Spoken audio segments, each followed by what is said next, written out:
കൂന്തൽ നിറച്ചതാക്കാൻ കൂന്തൽ ഇവിടെ വൃത്തിയാക്കി വെക്കുന്നുണ്ട്. വൃത്തിയാക്കി വെച്ചിട്ടുണ്ട് കൂന്തൽ. മസാലക്കുള്ള ഉള്ളി മുറിക്കുകയാണ്. കൂന്തലിലേക്ക് മുളക് പൊടി ഇടുകയാണ്. ഉപ്പും മുളകും ഇട്ട് പെരക്കുകയാണ്. മസാലക്കുള്ള എണ്ണ ഒഴിക്കുകയാണ്.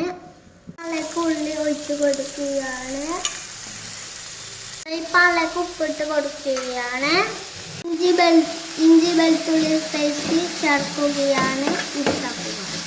മസാലപ്പൊടി, മഞ്ഞൾപ്പൊടി, കുരുമുളക് പൊടി, കൂന്തലിൻ്റെ മാറ്റി വെച്ചത് ഇതിലേക്ക് ചേർക്കുകയാണ്. ചേർത്ത് മിക്സ് ആക്കുക. ഇതിലേക്ക് തേങ്ങ ചേർത്ത് കൊടുത്തു.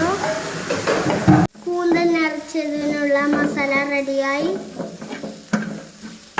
കൂന്തലിലേക്ക് മസാല നിറക്കുകയാണ്.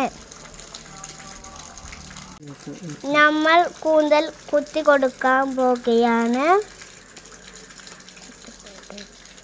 തലയും മസാലയെല്ലാം സുന്ദര കുട്ടപ്പനായി വെച്ചിട്ട് ഇനി നേരെ എണ്ണച്ചട്ടിയിലേക്ക് മസാല ഒഴിച്ചിട്ടിടാം. ബത്തക്ക ജ്യൂസിന് വേണ്ടി വത്തക്ക മുറിച്ചിടുകയാണ്. വത്തക്ക ജ്യൂസിലേക്ക് പഞ്ചസാര ഇടുകയാണ്. ജ്യൂസിലേക്ക് ആവശ്യത്തിന് വെള്ളം ഒഴിക്കുകയാണ്. ജ്യൂസ് അടിക്കാൻ പോവുകയാണ്.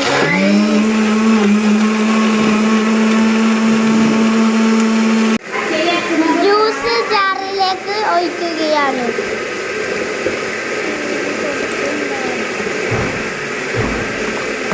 ഫ്രൂട്ട് മുറിച്ചിടുകയാണ്.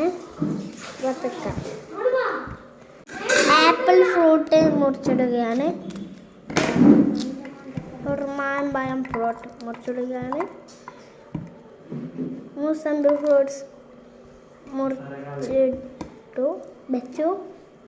ഫ്രൂട്ട്സിന് വേണ്ടി പപ്പായ മുറിച്ച് ഇടുകയാണ്. ഫ്രൂട്ട്സ് ബത്തക്ക, ഈത്തപ്പഴം, മൂസമ്പി, മാമ്പഴം, പപ്പായ, ആപ്പിൾ. അപ്പം ചൂടാനുള്ള ചട്ടി എണ്ണ ഒഴിച്ചു. അപ്പം എണ്ണയിലേക്ക് ഇടുന്നതാണ്. എണ്ണയിൽ കോരി ഇട്ടു. നമ്മളെ കൂന്തൽ നിറച്ചത് എണ്ണയിലേക്ക് ഇടുന്നതാണ്.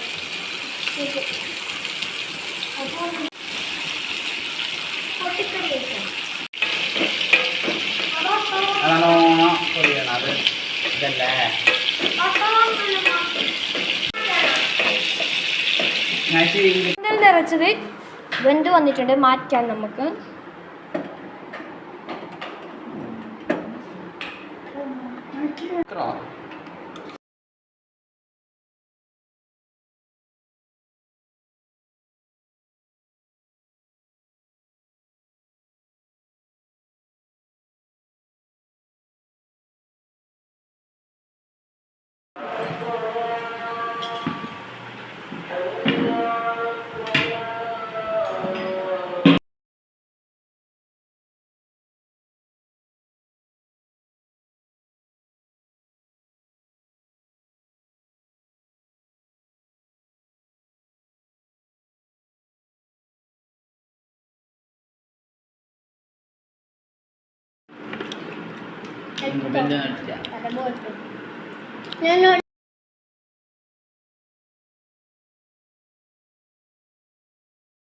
കൂന്തൽ നിറച്ചതാണ്.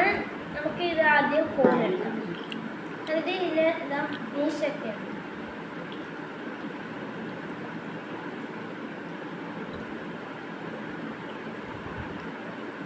നല്ല മസാലൊക്കെ ഉണ്ട്.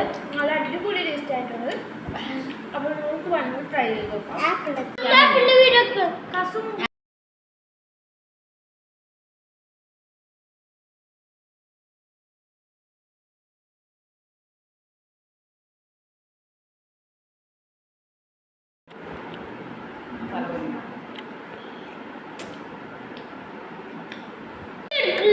സമൂസ. 来两个呢。